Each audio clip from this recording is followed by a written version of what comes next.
In this episode, we discuss how, as human beings, we all need mission, meaning, and magic.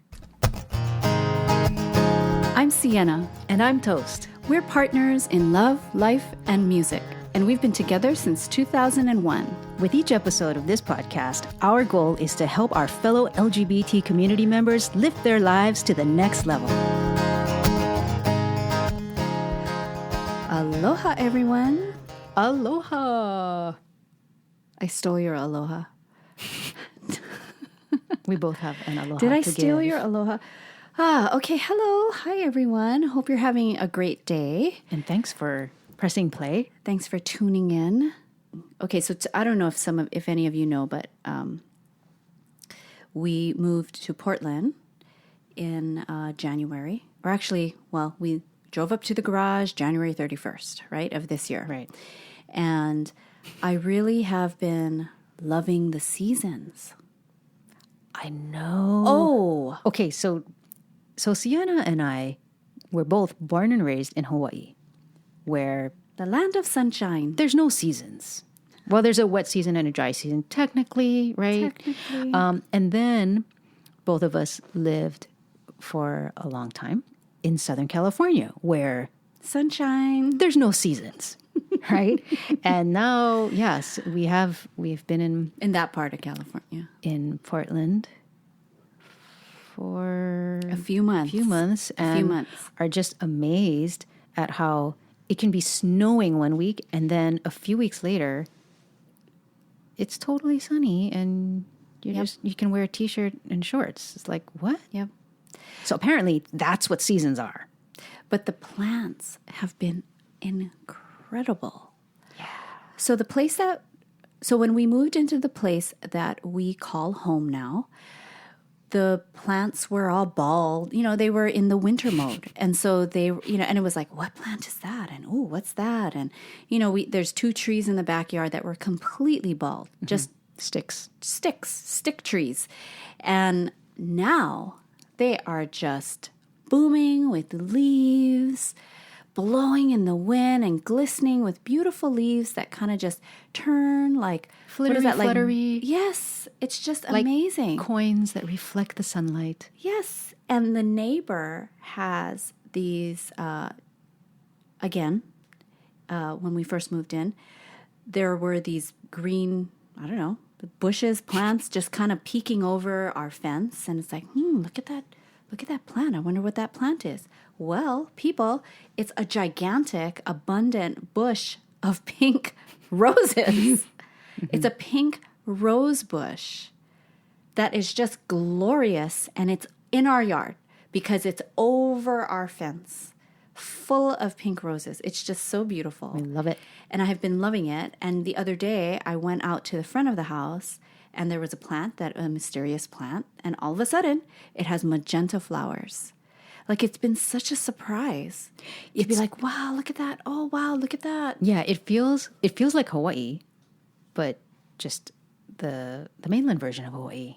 Like the greenery and The greenery, but I think because there's seasons here, what feels different from Hawaii is maybe the surprise factor, contrast. the appreciation, like, oh, this was a stick tree. And now look at it. It's full of leaves, glittering leaves. Yeah. Where in Hawaii, it's like, it's just pretty much always like, wow, this is beautiful. Yeah. But you lose that. You don't have the contrast. You don't have So the now- contrast. Yeah, so now I have a better appreciation for the actual word spring. It's like, Yeah. now I get That's it. what Things people- are just springing out of the ground. Yep. Yeah. But I have to say that I have loved winter, though. Oh, yes. It's very magical, and we're going to be talking about magic today. Mm-hmm. But it's been just lovely. And one of the things that is pretty different from living in California is that anytime Toast and I leave the house, so this could mean like going to the post office or going to Trader Joe's, we still go, oh my God, look at all these trees. In a good way. Because it's like that here. There is just an abundance of tree friends Yes. Our tree diet has improved Yes, tree diet, toast, dramatically. yes. And this is one of those things where it's like, oh, we didn't know we had a tree appetite. Or a tree deficiency. Right, a tree we had deficiency. a tree deficiency. We didn't know. We didn't know, and now we're being tree fortified in every good way. Plant color fortified, even with just the All the amazing different colors we're types of seeing. greens. The types of greens, the types of blooms, all of that. So we just wanted to share this with you about forest bathing, which you may have heard about. Forest bathing, yes. Yeah, it started in Japan, where they actually spent about $4 million studying the physiological and psychological effects of forest bathing, which basically is just spending quiet, present time in a forest.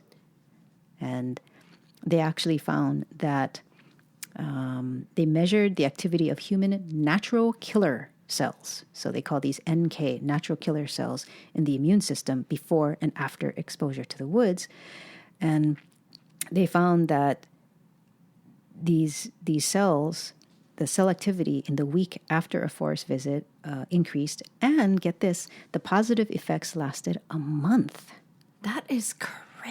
Following each weekend in the woods. And they say this is due to the various essential oils found in wood, plants, and some fruits and vegetables, which the trees emit to protect themselves from germs and insects. And so I love that. And when I first heard of tree bathing or forest bathing, I saw a Portland meetup group that was meeting to do forest bathing. I got to say that I was a little bit scared because I thought it involved nakedness. No way. Are you serious? I promise you, because... Oh my gosh. Well, because our friends told us about naked bike riding in Portland. That's right. And, well, that's a whole other time. We got to talk about that. And my fears about when that time is coming. I'm very afraid of it.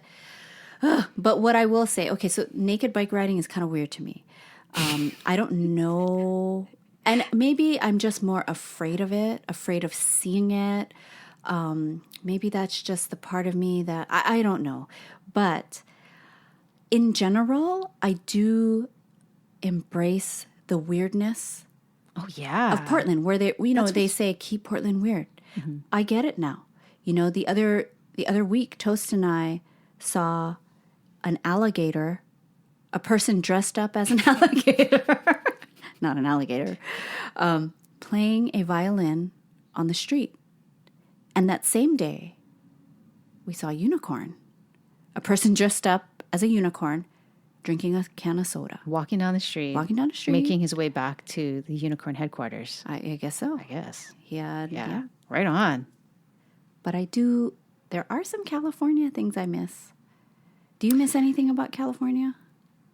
Okay, I can't say that I miss anything about California specifically, but our old life. Yeah. So our previous life there, we were able to park in a covered garage. Oh my God. And that's what I miss, because now our car gets dirty. Our garage is full of stuff, that's why. Right. We should tell the people. Well, we have a single car garage here, which we are using for storage. We are. So the car stays outside. That's what you miss. That's the biggest thing. And it's not something that I miss. It's just a little annoyance. It's like, our car's getting dirty, so I have to wash it more often and take care of that. And I miss. What about you? Yeah, I miss Veggie Grill. There's a Veggie Grill out here, but it's kind of far away from us, right? I mean,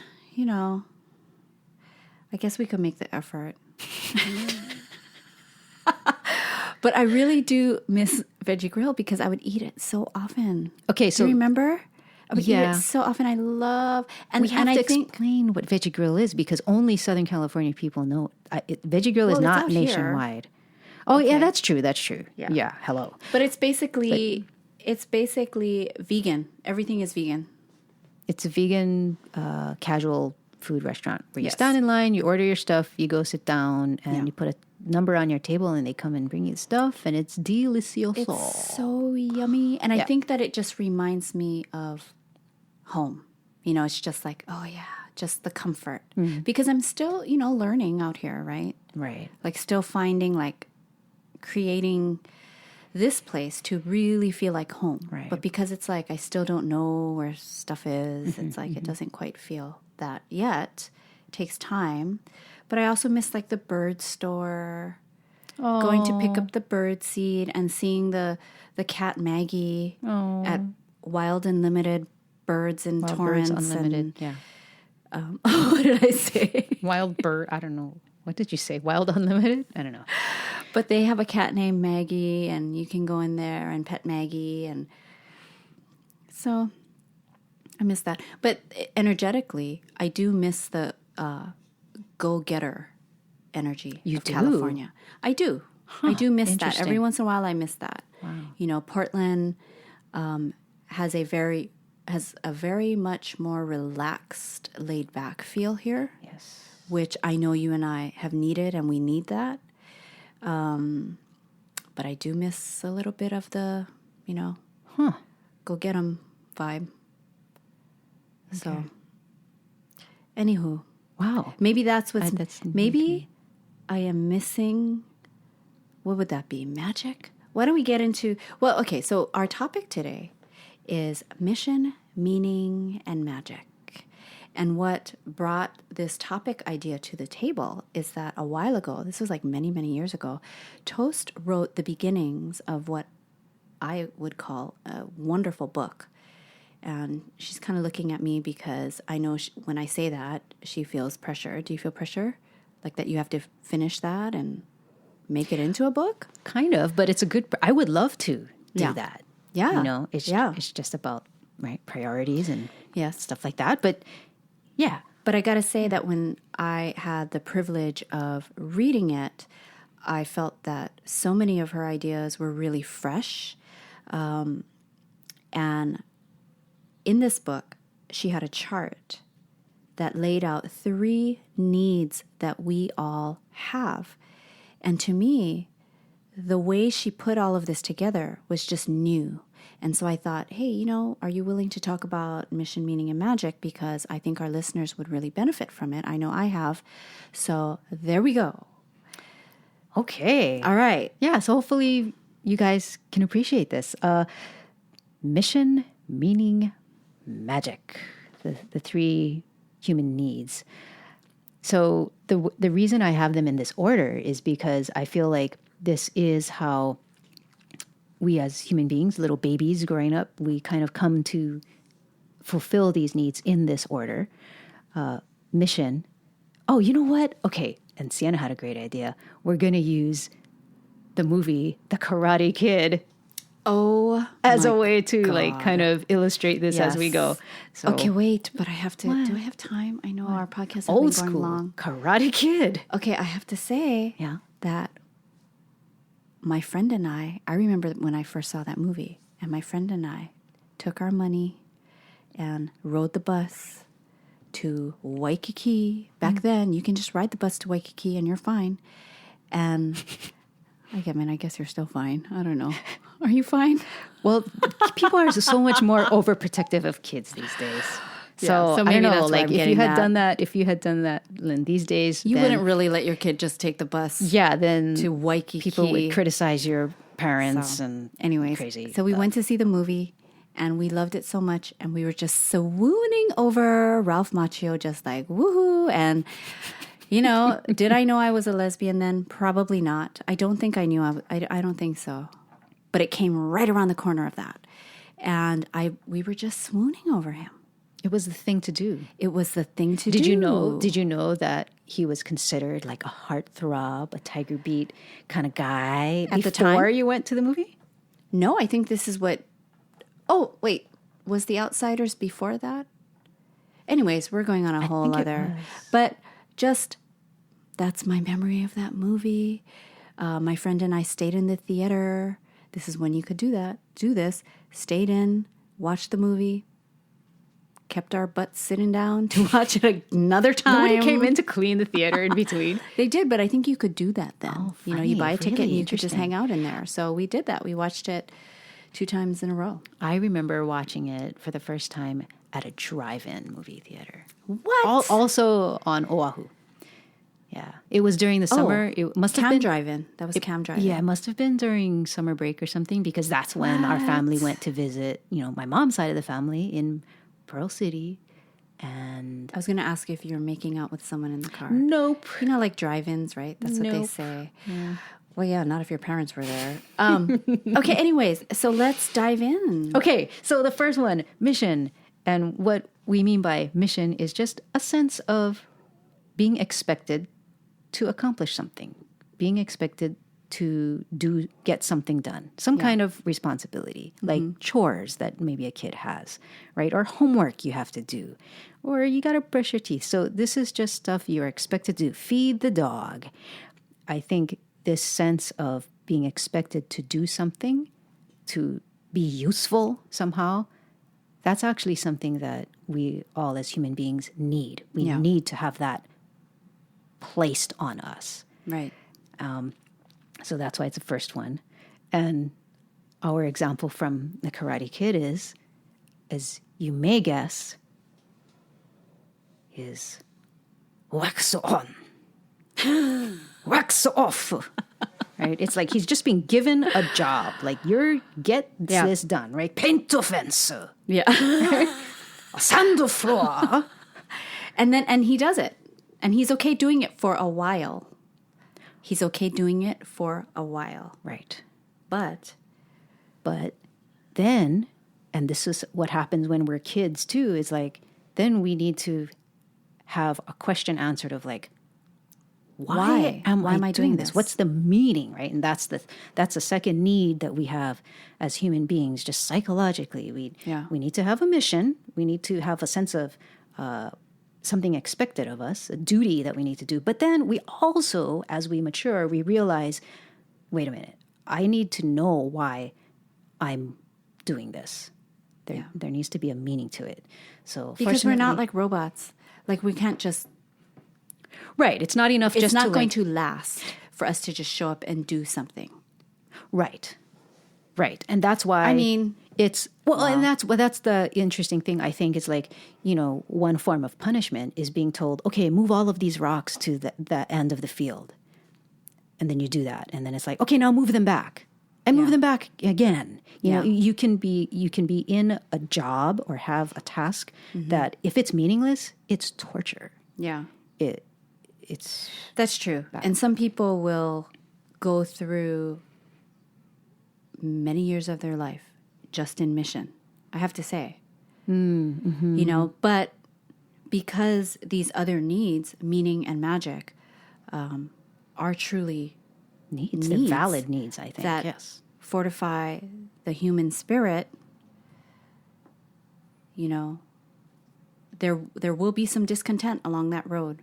If all you have is mission. Yeah, right. You need to have a Okay. sense of meaning. So Daniel Sung, meaning. he Yes. needs to realize, I think that meaning comes in, obviously, when he finds out, what the wax on. Yeah, because he was mad, right? He was like, why am I doing this? And you just went out and here I am painting the house and I can't do it anymore because my shoulder, remember? Yeah. Remember that part? Right. And then Miyagi-sung, he does with his hands, he does.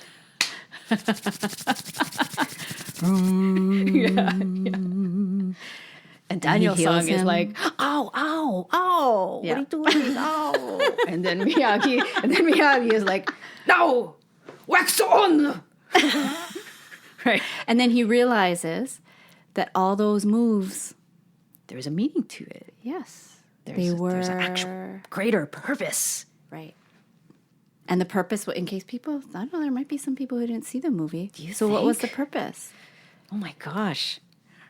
They were moves for his They practice. were defensive moves in karate, Yeah. also known as karate. Yeah. So that's the meaning. Yeah. Yeah. And that's great. So you're maturing, right? You're growing up. You had chores as a kid. You needed to show up and and feed your pet, and that's what kept you out of debilitating depression or something, right?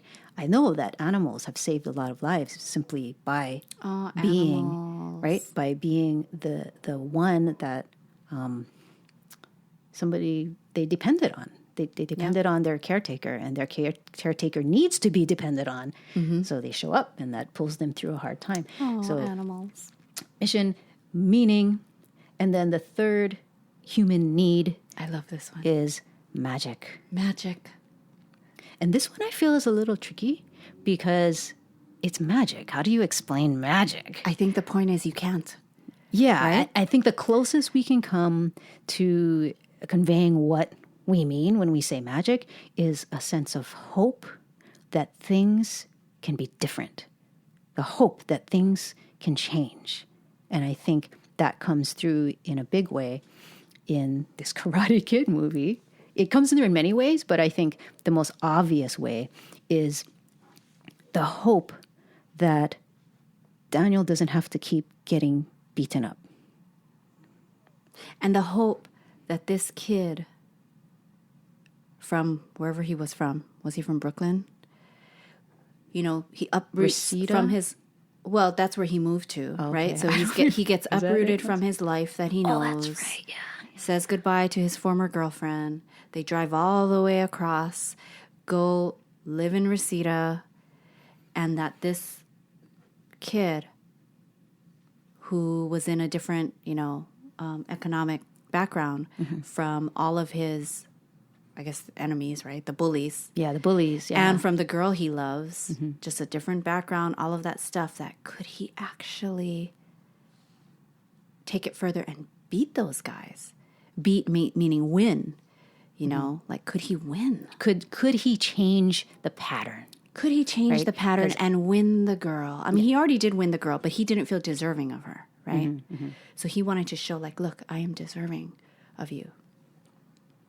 Oh, And Daniel. I think that's why the ending of that movie is so powerful, because throughout this whole movie, right, he's getting beaten up. I mean, it was really interesting to see it on TV. Like, it came on like a few months ago, and we're like, oh my God, it's a Karate Kid. And we just kind of left it on as we were cleaning the house and stuff like that. But I remember it playing in the background, and I was like, oh my gosh, wow, I didn't realize, wow, he keeps getting beaten up. Like, this is pretty brutal. Like, Yeah. it keeps happening, and it's in your face, and it's like really bad. But I think the filmmakers in the storytelling of this did that, because that way, at the end, when things change, and It now, was very magical. right, and he gets the respect, right, and what is the guy's name? Johnny is the chief lead bully, guy. right? He's Yeah. the chief bully, He comes right? over Johnny. and says, like, Yeah, and he's like, "You're all right, right? You're Yeah. pretty all right, LaRusso." Like, Yeah. he's getting that respect at the end, and boom, that's the magic moment where yeah. things have changed. And the music helps to bring the magic, right? And then even that Oh part my where, gosh, I'm remembering the music. I know. it's You're the pretty. best. No, don't sing around. it. No. Nothing's gonna keep you down. No. No, Oh not my that God. one? No, yeah, that one, but it wasn't the singing part. Oh. Anyways, but then also the moment where he's at the tournament, and then they put on his outfit, or what is it called? His uniform. The gi. The Yes, gi. yes. The karate gi. They put that on him, and he realizes, oh my God, that's the thing from Mr. Miyagi, right? On the back of it. Right. The tree, the bonsai tree. That's right. Right? Oh, wasn't it embroidered by his wife? I think his so. late And so wife? he had Yeah. that energy, right? There was like all of that blessing in his outfit that his gi. that he got to wear. And so even that, just having that cloak of magic on him. I love that. And the magic, I think, also comes. See, and these things, I don't think they're not completely separate categories. They bleed into each other, Yeah. because life is, Yeah. you can't compartmentalize life. But I think the sense of meaning and magic together is developed because of what is revealed about Mr. Miyagi as the film progresses. He's not just some eccentric Japanese handyman. No. Right? It's like he has a meaningful past in history, and and Daniel begins to see like how part of his purpose is to serve as a friend to Mr. Miyagi. And right? even a son, like the son that Mr. Miyagi lost, you know? Yeah. So good. So this was great. So why this matters? Well, can I say one more thing about the magic Of course, thing? yeah. Yep. Okay. I love the magic thing. Go ahead. Okay. So, again, magic, the hope that things can be different, the hope that things can change. I mean, that is another way of putting that is novelty, is just newness. Yeah. And I think what's interesting is that when you're a kid, the sense of magic is easy to come by because you haven't experienced much life yet.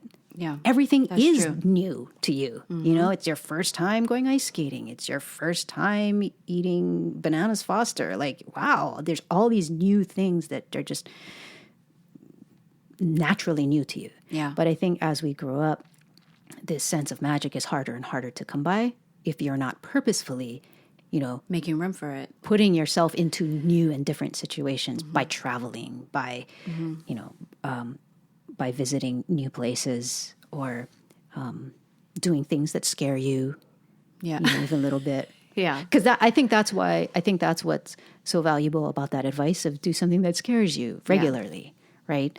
And why people like Tony Robbins will say that happiness is progress. Progress is newness. It's being on the bleeding edge. It's being on the new frontier for you, whatever that looks like, right? Instead of just being in a rut and feeling like you're Groundhog Day every day. It's the same thing every day. Now, what do you think about magic? You know, because it sounds like there is a spectrum of magic. So do you think that on one end, it could be the things you're talking about? Like, you mean novelty? Like Novelty, just newness? Okay, new experiences. Novelty and newness. On one end, it can be those things. Then maybe on the other end, do you think that it would also involve maybe the receptivity to the divine? Yeah, Would that that's a great be way on to the put it. magic, or would that be a whole other different teaching? You know, according to Toast. Toast's teaching on... Because here's the thing, what Toast's book really was about, it was about the duality in spirituality. Did I say that right? Like the masculine, the missing masculine presence in spirituality. I think in today's spirituality, Yes. there's a lot. Today's spirituality, right. I think, well, you know what I think it is? Okay, and this is a whole nother topic, right? Because what we're talking about when we go into masculine and feminine. To this guy. Okay. You know. But I just want to say what you're talking about now, like the masculine and feminine, that is like the next layer. That's like right? That's the chapter that's after. like a whole month of Mission, Meaning, and podcasts, Magic. I think. Anyway, okay. So. Okay, but yeah, so do you think that that's where that would live? You know, receptivity to the divine. I think the receptivity to the divine is most closely correlated with the magic piece. Okay. But I think it's also present across... All three. Yeah. Because the divine is so... I mean... Everywhere. It's omnipresent. Yeah. Right? So yeah, it is everywhere. But I think... magic, that sense of the unknown, that sense of mystery, Yeah. right? That our Western knowledge, science, data-driven culture is so out of touch with, Yeah. right? With this magic thing, I think that it lives there. Yeah. You know, I just thought too, like going through mission, meaning, and magic, like you could even take these three and put it right on top. Take this triangle and put it right on top of a relationship. So like for us, the mission is to stay together. That's everybody's, that's one big mission, yes. Right? The meaning is, why are we even together? Like, what is our mission? Why? Why are we together? Right. Like, what do we, well, we help each other grow. We bring out the best. You make me laugh. The connection, right? The meaning of the relationship. And the wounds, the healing of the wounds and helping to heal to the next level. And then the magic in the relationship. I think that's what I know for us. That's what we have to be conscious about, making sure we make room for the magic, because things get really like, oh, and all this stuff. And then it really is the magic piece that helps us to feel nurtured and reconnected and all of that. So would you say that kind of, you could use that to put on top of relationships specifically? Yeah, I think that's a really cool way to look at it. I mean, my thought about this mission, meaning, and magic, these three needs, are that it applies to life just across the board for every human being in their whole entire life, relationships included, their job, you know, even fitness, diet. Yeah. Like, so why don't we talk about, why don't we wrap this part up by talking about why it matters and how people can really utilize these three needs. Yeah. Well, our hope is by simply introducing these three categories to think in, that it could provide some clarity. So just, if you're feeling some kind of discontent in your life, but you're not sure why, it might be helpful to just look at these three categories in your life and, you know, how is your sense of mission? Do you have a sense of meaning? And is there an element of magic and mystery in my life? Like, and if my guess would be that in one or more of these categories, something's missing. Yeah. Right? You're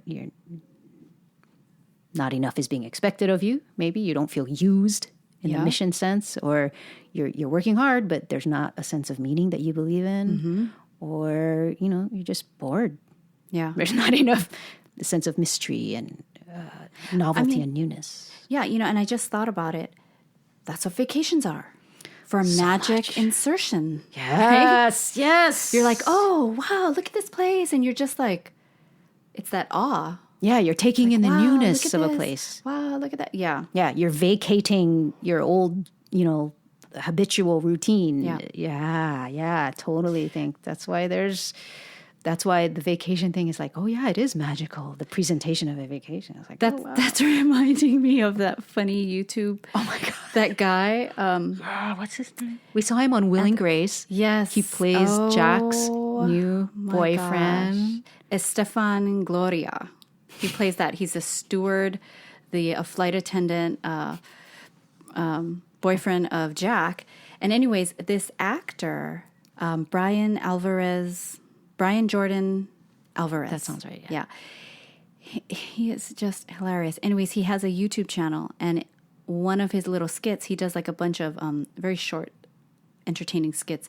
One of them is he's walking with his friend and they have their suitcases rolling behind them, and they're like, wow. And it looks kind of just like a normal California neighborhood, perhaps, if you know California.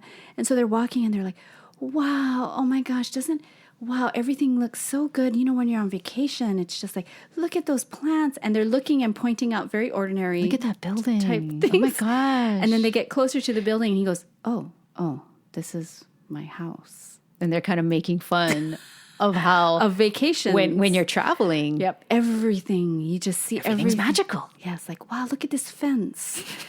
Because it's new. Oh my gosh, are we able to put that on the Oh yeah, show yeah, notes? we can totally. Okay, yeah, let's do that. I think idea. it's so funny. All right. So thanks for listening, everybody. We hope that might help. Yeah. You. I think so, Toast. I love these three needs, and I loved when I first read them. So, all right. So until next time, everyone, have a great day. This is Sienna. And this is Toast, telling you to love life, live free.